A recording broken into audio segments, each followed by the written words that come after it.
Todos los años, millones de personas mueren de hambre en este planeta. Y sin embargo, este planeta rico desborda riqueza.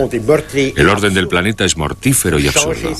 Hay que cambiar ese orden criminal del mundo. El humanismo o cualquier escrúpulo moral simplemente no son posibles en un mundo en el que reinan necesariamente, estructuralmente, la avidez, el deseo de poder y el cinismo más violento.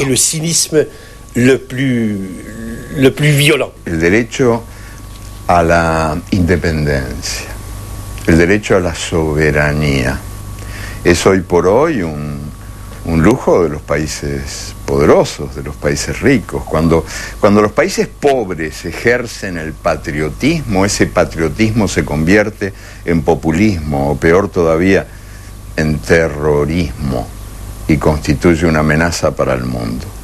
Entonces nosotros no tenemos el derecho de defendernos, solo tenemos el derecho de aceptar lo que otros deciden por nosotros. Y esos otros son los que ejercen el gobierno mundial. Los verdaderos amos del mundo hoy en día, en primer lugar, son invisibles. No están sometidos a ningún control social, sindical, parlamentario. Son hombres en la sombra que detentan el gobierno del mundo. Detrás de los estados, detrás de las organizaciones internacionales, hay un gobierno oligárquico de muy poca gente. Muy poca gente, pero que cuenta con una potencia, una influencia, un control social sobre la humanidad, como jamás un papa, ni un emperador, ni rey alguno han tenido a lo largo de la historia de los hombres. Pero ¿quién es este asesino serial que mata todo lo que toca? Habría que meterlo preso, se me ocurre, pero ocurre que no se puede meter preso a este asesino serial, porque él tiene las llaves de todas las cárceles y porque es un sistema universal de poder que ha convertido al mundo en un manicomio y en un matadero.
La miseria más extrema se hace visible en distintos escenarios del planeta, como este basurero del que se alimentan 500 familias desheredadas en Honduras.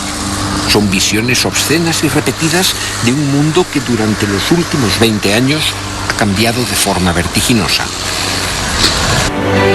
Al cabo de más de 4 décadas de Guerra Fría, el combate entre las utopías capitalista y comunista se saldó con el desmoronamiento del bloque socialista, y la confrontación político-militar entre el este y el oeste era reemplazada por una profunda división económica entre el norte y el sur.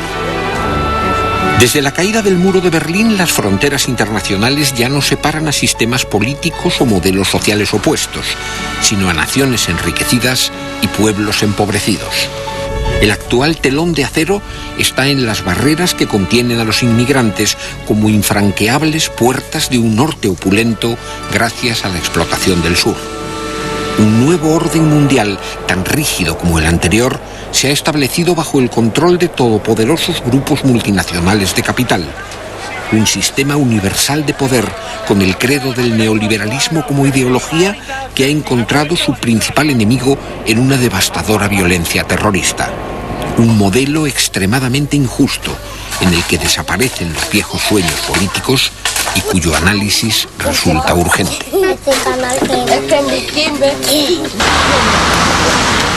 Jan Ziegler es una de las mentes más lúcidas de la izquierda europea.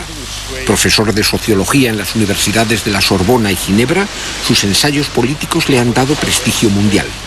Desde hace años, sus análisis radicales resuenan en el seno de la Segunda Internacional y sus informes como relator de Naciones Unidas constituyen inapelables actas de acusación sobre la injusta distribución de la riqueza.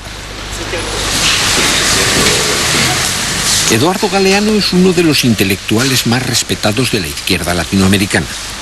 Un valiente ejercicio periodístico de clara oposición a la barbarie militar en el Cono Sur le forzó al exilio. Su insobornable compromiso ético, que se manifiesta en toda su obra por medio de una exquisita ironía poética, ha cimentado el reconocimiento internacional de su figura literaria.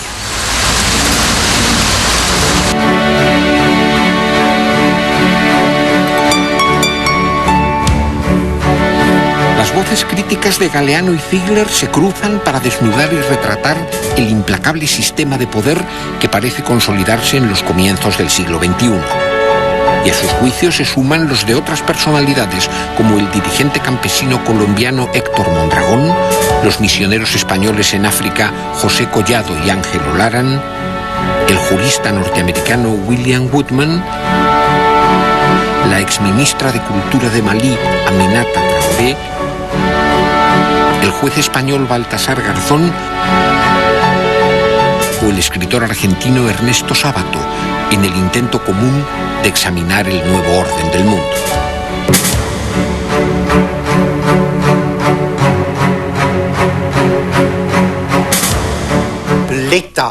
El Estado tal y como lo conocemos, el Estado nacional que surgió de la Revolución Francesa del siglo XVIII, de la unificación de los distintos países europeos, es un Estado territorial. Es territorial.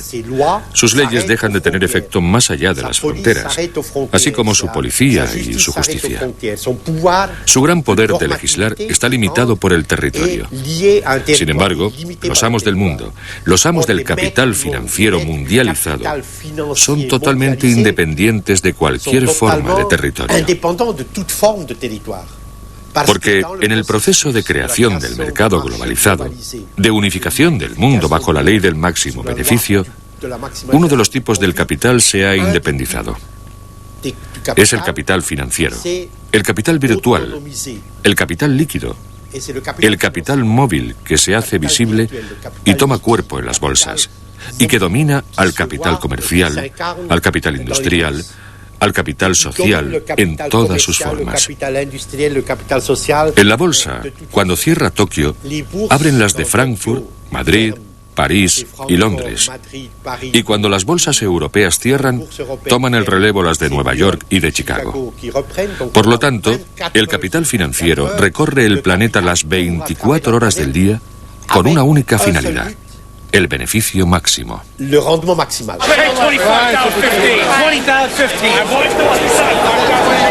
En Estados Unidos vemos que los mismos ejecutivos que son de las mesas de directores del grupo Citibank, que son la Chevron, que es la Monsanto, que pertenece a ese mismo grupo, que es la General Dynamics, que es la de Roosevelt, que es la Halliburton, que es la del vicepresidente Cheney, es decir, los mismos que han sido presidentes, gerentes o miembros de las mesas de directores son hoy el staff del gobierno de los Estados Unidos. Es decir, que ya no podemos hablar de un gobierno en la sombra de estos grupos, sino podemos decir que mediante el gobierno de Estados Unidos estos grupos han empezado a ejercer directamente el poder, y que los que sí son entes meramente subordinados son la mayoría de los gobiernos del mundo, que dependen de ellos.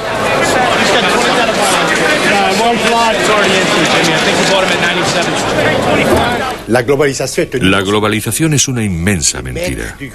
Los amos del gran capital, que dirigen el mecanismo de la globalización, dicen: vamos a crear una economía unificada por todo el mundo y así todos podrán disfrutar de las riquezas, de los progresos científicos, de los progresos del comercio, de los progresos de la libertad. Lo que sucede en realidad, si observamos la economía, es que existe una economía de archipiélagos que la globalización ha creado. Existen algunos islotes extremadamente ricos, extremadamente poderosos, y continentes enteros que desaparecen en la oscuridad. No hay duda de que entre las organizaciones interestatales visibles, que están en la vitrina de la globalización, 3 organizaciones son las más poderosas, que dominan, que regulan los acontecimientos económicos. Son el Banco Mundial, el Fondo Monetario Internacional y la Organización Mundial del Comercio.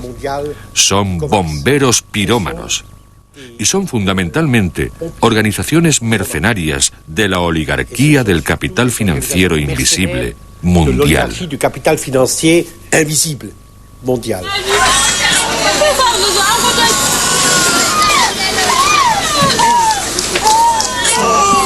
La política del Fondo Monetario Internacional como la del Banco Mundial yo no la veo clara por ningún sitio porque no se ven los beneficios. Yo aquí en 30 y tantos años pues veo que la pobreza va aumentando.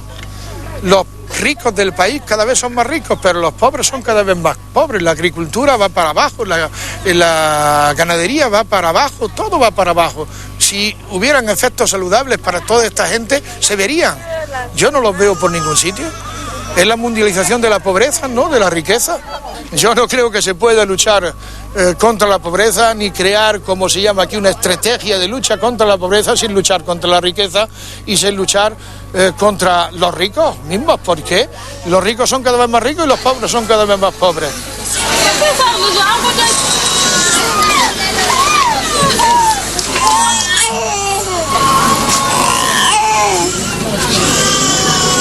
El Fondo Monetario lo manejan 5 países y sobre todo uno, que es el que tiene derecho de veto, pero digamos 5. El Banco Mundial es un poquito más democrático, lo manejan 8 países. La Organización Mundial de Comercio, que es la que nos condena a cobrar cada vez menos y a pagar cada vez más, en sus estatutos establece el derecho de voto, pero nunca se votó, jamás.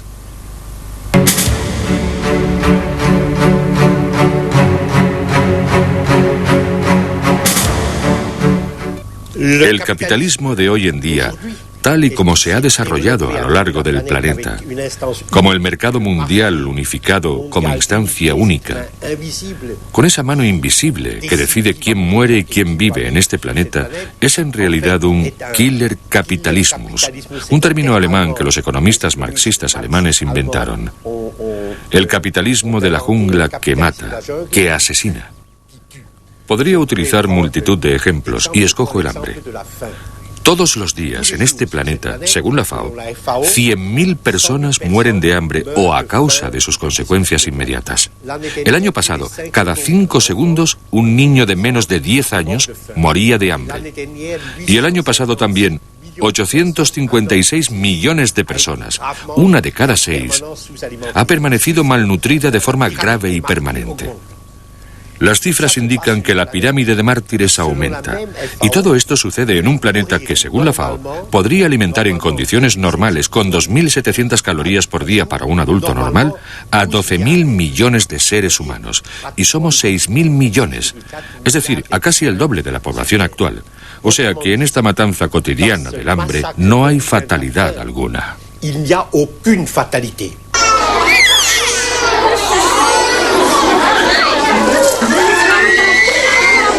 Esta gente no está sufriendo de la hambruna actual. Están en una situación de hambruna crónica. Cuando estos niños llegan a esa situación ya ni comen. Esto clama al cielo. Más que al cielo también, pero vamos, clama a Occidente, clama al primer mundo.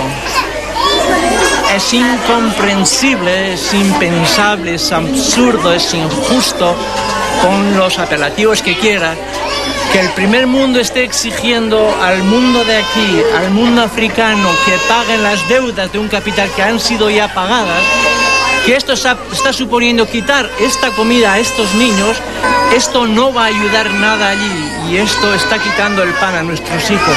Eso es criminal. Eso es como un genocidio organizado a un nivel internacional.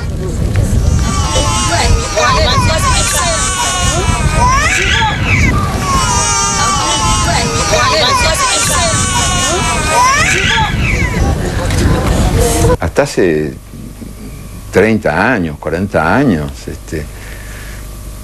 a nadie se le ocurría desconfiar de la justicia como un valor universal y por lo tanto todos, mal que bien, hasta la derecha más recalcitrante, compartían básicamente yo no te digo la indignación o la denuncia, pero por lo menos la aceptación de que la injusticia existía en el mundo. Y ahora que estamos gobernados por esta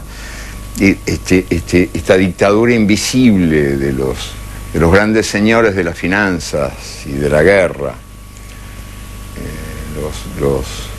los guerreros y los banqueros que mandan en el mundo y que usurpan una palabra hermosa como era comunidad internacional, lindísima palabra, lindísima expresión, la comunidad internacional que ahora nombra a los banqueros y a los guerreros. Comunidad internacional es el poder que ejercen los banqueros y los guerreros. Bueno, pues en otros tiempos se admitía que un mundo que genera pobreza es un mundo injusto, o sea que la pobreza es hija de la injusticia.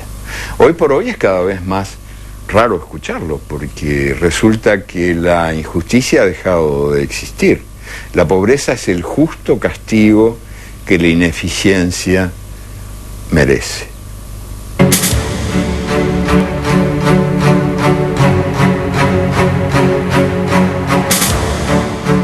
Yo no sé si en otras civilizaciones, en otras etapas de la historia humana, la gente ha estado tan presa del miedo como vivimos nosotros ahora. Tenemos miedo de todo el tiempo. No se puede hacer nada, es un gas paralizante el miedo. Los miedos, creo, predominantes, los que se sienten más en la vida cotidiana son el miedo a perder el trabajo, que es un típico pánico de nuestro tiempo, la inseguridad laboral, el miedo a no encontrar mañana tu puesto en la fábrica o en la oficina, que hace que una cantidad de derechos sindicales que se habían obtenido a lo largo de más de 2 siglos de luchas estén ahora corriendo grave peligro de muerte, porque nadie se anima a nada por miedo, por pánico a la pérdida del trabajo que se tiene. El que no tiene miedo a perder el trabajo tiene miedo de no encontrarlo, que es un miedo muy semejante. Y hay muchos otros pánicos, el pánico de vivir, el pánico de ser, el pánico de cambiar, el pánico a los demonios que nos inventan para asustarnos. Los derechos democráticos van a morir. Y lo que estamos viviendo en Europa hoy en día es una tercermundialización sucesiva. Los contratos colectivos de trabajo desaparecen. El estatuto del trabajador desaparece. El trabajo se convierte en una mercancía como cualquier otra. El hombre se convierte en una mercancía como cualquier otra. Y allí donde se encuentre el mercado más favorable, el capital irá a buscarlo. En otras palabras, se da una deslocalización permanente. Y el miedo a la deslocalización hace que el trabajador europeo o la trabajadora europea tengan miedo, se angustien por la posibilidad de perder su trabajo. En la Unión Europea, que es la potencia económica más fuerte que el mundo haya conocido, con 400 millones de trabajadores y de consumidores de muy alto nivel en sus 25 países, hoy en día hay 19 millones de parados permanentes, con una probabilidad muy alta de no encontrar trabajo, que están excluidos. Así, para no caer en la marginalidad, prácticamente todos los trabajadores, desde el director general hasta el conserje, interiorizan el miedo, se someten voluntariamente, ya que no tienen garantías sociales. El trabajo hoy por hoy vale menos que la basura. Impunemente los empresarios deciden quién trabaja, quién no trabaja y cuánto se trabaja. Se trabaja cada vez más a cambio de menos, cada vez más horas a cambio de un salario menor. Algunos derechos conquistados en muchas batallas difíciles a lo largo del tiempo, como el derecho a la sindicalización, se violan hoy día con escandalosa impunidad. Ese es un derecho aniquilado por la máquina de la muerte en el mundo de hoy. Es una máquina de exterminar derechos que ha convertido al trabajador en un mendigo de empleo, en un mendigo de salario. El año pasado, las 500 sociedades multinacionales mayores del mundo, las 500 más grandes, controlaron el 52% del Producto Mundial Bruto. Es decir, de todas las riquezas en mercancías, capital, patentes, servicios producidos en el planeta. Un monopolio. Un poder como no había existido antes en el mundo. Y los hombres que forman parte de esa oligarquía transcontinental actúan exclusivamente según los principios de maximalización del beneficio. Lo que hay que romper es esta violencia estructural. Los jefes de las multinacionales son en realidad señores de la guerra, que están en batalla permanente para lograr aún más beneficios y aún más cuota de mercado. Y los que pagan los gastos son los pueblos.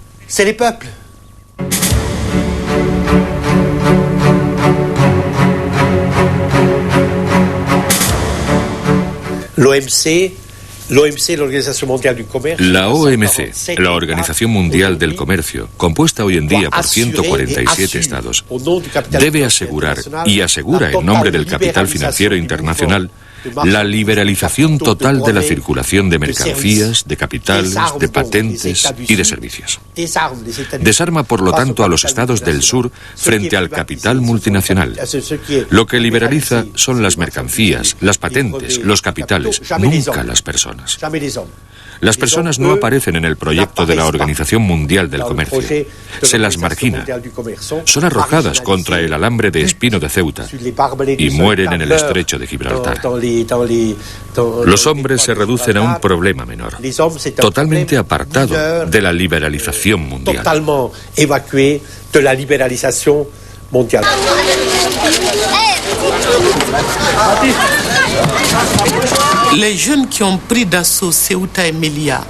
Los jóvenes que toman al asalto Ceuta y Melilla tienen menos problemas que los europeos, porque tienen esperanza. Europa está desencantada.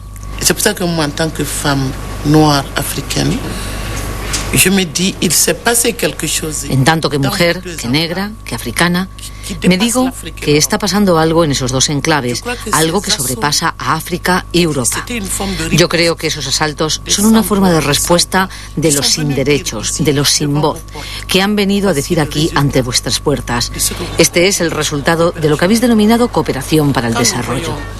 Cuando vemos las consecuencias de las privatizaciones, de las fusiones y de las deslocalizaciones, cuando te dicen que tal empresa va a suprimir 1000 empleos, tú te dices, países civilizados, ricos, que disponen de dinero, que prefieren concentrar el dinero entre las manos de un puñado de multinacionales, de un puñado de poseedores. Si Europa es capaz de dejar en el paro a sus propios ciudadanos, ¿qué es lo que Europa guarda para África? Por eso digo que no hay un problema de migración, hay un problema con el sistema económico mundial.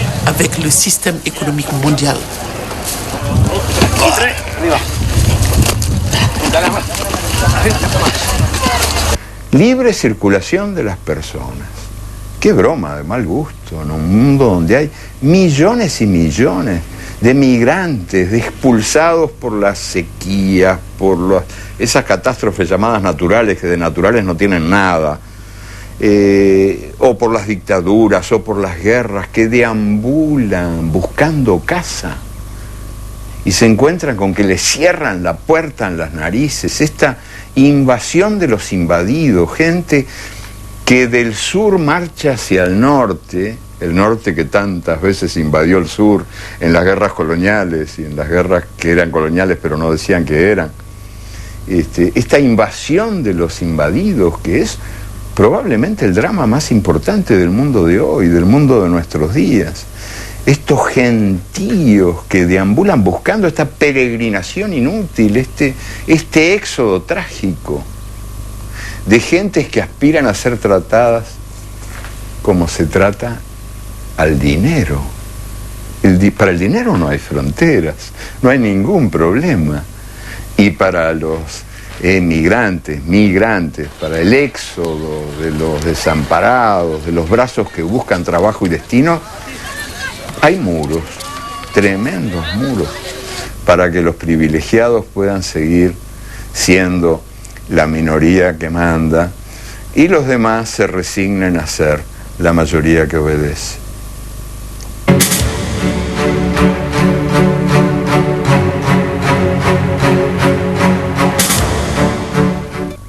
Me encuentro ahí, sin querer queriendo, en fin, embarcado en discusiones absurdas, donde defiendo ardientemente a los jóvenes, a estos desprestigiados jóvenes de nuestros días, que se supone que son muchachos vacíos,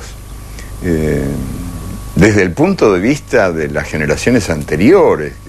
Dice, pero estos, la política no les importa nada, se cagan en todo, son unos egoístas. Estos rockeros de ahora. Y yo voy y ahí los defiendo, porque yo creo que tienen toda la razón en no creer. Hay un sistema universal de poder que los invita a no creer. O sea, que les ofrece la fe y los traiciona. Y ellos asisten a la política como si fuera un circo, donde los más exitosos son los capaces de dar las piruetas más prodigiosas para hacer desde el gobierno lo contrario de lo que han prometido desde el llano. Lo que se pone en cuestión radicalmente son los valores de las luces, que durante 250 años nos han dado la República, los estados democráticos, los valores fundamentales, un tipo de civilización con el que hemos vivido. Y cuando decimos que la economía ya no es una actividad humana, que el neoliberalismo ya no es una actividad humana, sino simplemente la traducción de una realidad, de un número determinado de leyes naturales, lo que hacemos es expulsar al hombre de su papel como sujeto de la historia.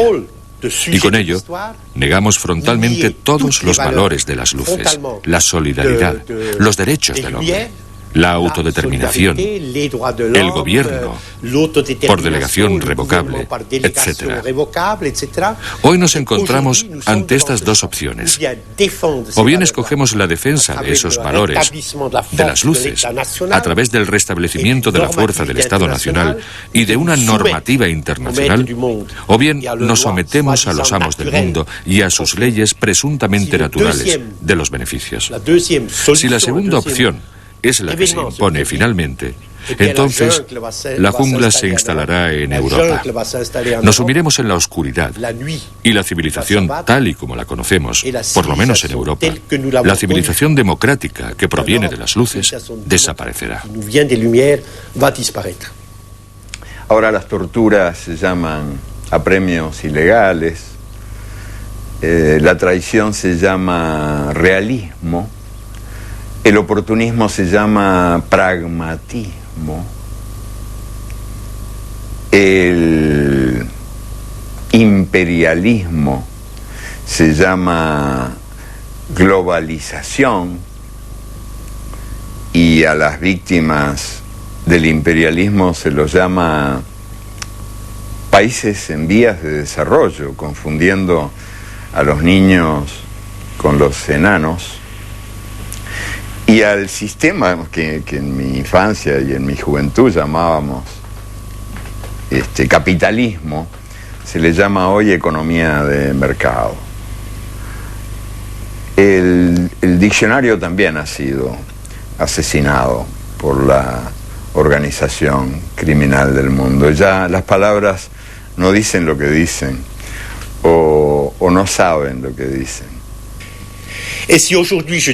Si hoy digo que hace falta una rebelión, una revolución, un derrocamiento, un cambio total de este orden mortífero y absurdo del mundo, simplemente estoy siendo fiel a la tradición más íntima, más sagrada de nuestra civilización occidental, europea, americana. Me parece que hoy en día nuestro deber primordial es reconquistar la mentalidad simbólica y decir que el orden del mundo, tal y como está, es criminal. Porque es contrario totalmente a todas las exigencias del hombre y a los textos fundacionales de nuestras civilizaciones occidentales.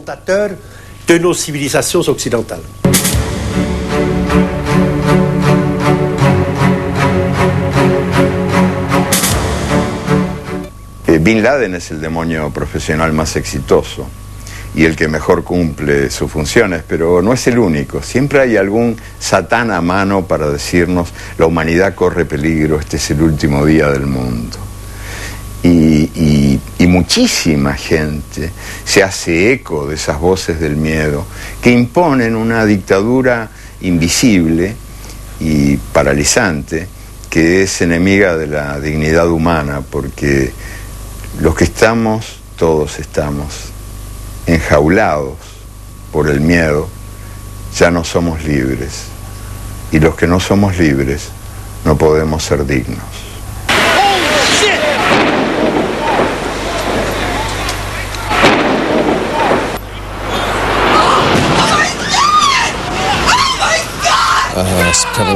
El 11 de septiembre de 2001 fue algo aterrador.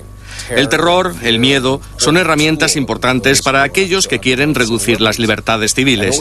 Y fue utilizada de modo muy oportunista por el gobierno de Bush, por su fiscal general y por su secretario de Defensa como forma de atemorizar a las gentes y decirles: ahora es el momento de retroceder en esos derechos que habíais asumido durante tanto tiempo. El presidente tiene asesores que le escriben memorándums donde dicen: la tortura está bien porque estamos en una guerra diferente. A todas esas personas desaparecidas, a la gente que está en agujeros negros, nosotros les llamamos presos fantasmas. Probablemente algunos serán torturados, algunos serán asesinados, y eso es algo que la gente da por sentado, lo dan por válido, porque esta gente son terroristas, son árabes, son musulmanes, son otros, no son nosotros, como algunos norteamericanos podrían decir.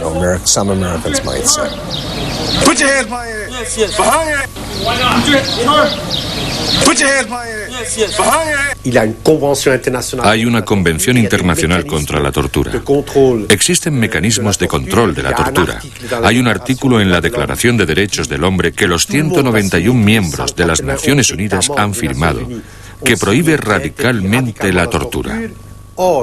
Y sin embargo, la mayor potencia económica y militar del planeta practica abiertamente la tortura, incluso hasta causar la muerte, en los territorios de Afganistán, en Guantánamo, en Abu Ghraib, en Irak. Hay aviones que cruzan los cielos de los países de la Unión Europea para trasladar de un sótano de torturas a otro a presos sin inculpar, de los que no se sabe nada, de los que no se conoce ni el nombre, que han sido detenidos por comandos enviados por el señor Bush, que actúan fuera de toda legalidad internacional. Hay, por lo tanto, una destrucción, no solo un retroceso, de partes enteras, de capítulos completos de los derechos humanos.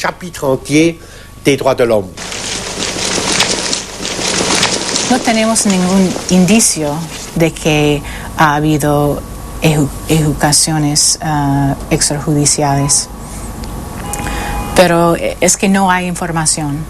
Entonces no tenemos indicios, pero no es posible saber en ese momento. Human Rights Watch cree que se puede hablar de desaparecidos, porque hay personas, por ejemplo, que han sido detenidos durante más de 3 años y no hay ninguna información sobre su estado de salud, sobre el lugar de detención. ¿Cómo es posible que se haya llegado a eso? Bueno, pues porque eso es imprescindible para que todas las personitas que integramos esta cosa que, en fin, que llamamos humanidad, aprendamos de una buena vez que nos puede ocurrir a nosotros también, que a cualquiera le puede ocurrir. Terminar rapado con un uniforme a rayas, humillado cotidianamente, meado por los perros en un lugar como Guantánamo. A cualquiera le puede pasar. Es lo mismo que lo de la tortura. Si la tortura torturara solamente a los culpables, no sería eficaz. Si estuvieran en Guantánamo presos nada más que los culpables de actos terroristas, Guantánamo no serviría para nada. Sirven estos ejemplos, estos símbolos del poder, funcionan porque emiten miedo, y emiten miedo en la medida en que le puede tocar a cualquiera. Es un asunto del azar.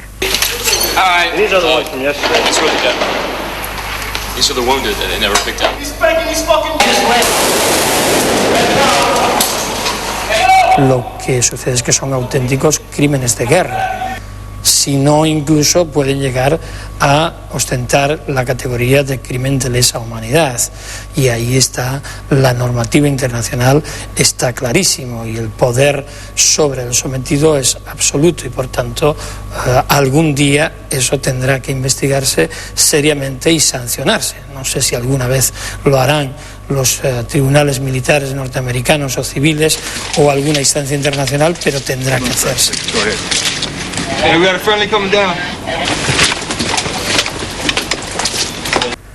Hacía mucho tiempo que la tortura se practicaba, pero no se predicaba.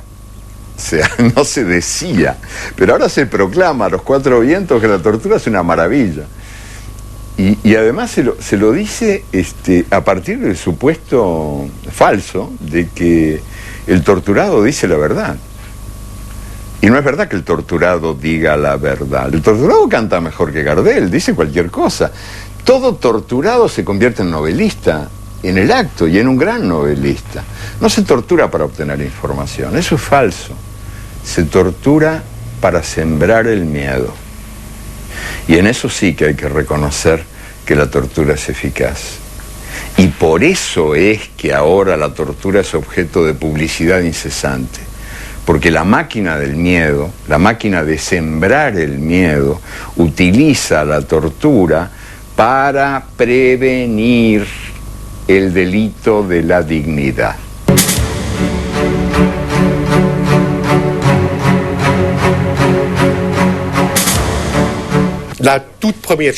Lo primero que cada uno de nosotros debe de hacer es mirar la situación de frente y no considerar como normal y natural la destrucción, por ejemplo, de 36 millones de personas el año pasado por culpa del hambre y de la desnutrición.